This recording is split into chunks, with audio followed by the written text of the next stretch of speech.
आप लोग हमें मार क्यों रहे हो? বন্ধুরা বিগত যে ছাত্র আন্দোলন এটা সেই ছাত্র আন্দোলনের মাঝে একটা বই নিয়ে দেখুন একটা পুলিশ প্রশ্ন করছে সেই প্রশ্নটা কীরকম করছে এত সুন্দরভাবে একটা প্রশ্ন করছে জবাবে কিতা কইলে তাই না আপনারা ভিডিওটা দেখুন आप लोग हमें मार क्यों रहे हो?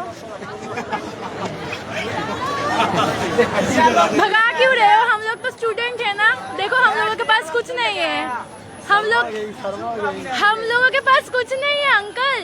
पुलिस आप तो हमारे लिए काम करते हो। सही बात बोले। आप तो हमारे लिए काम करते हो ना। कितने पैसे दिए हैं बताइए। यार गर्मी लग रहा है, पानी मारो यार। हमें लाठी नहीं पड़ेगी। आप लड़कियों पे हाथ उठा रहे हो, ये सिखाया है।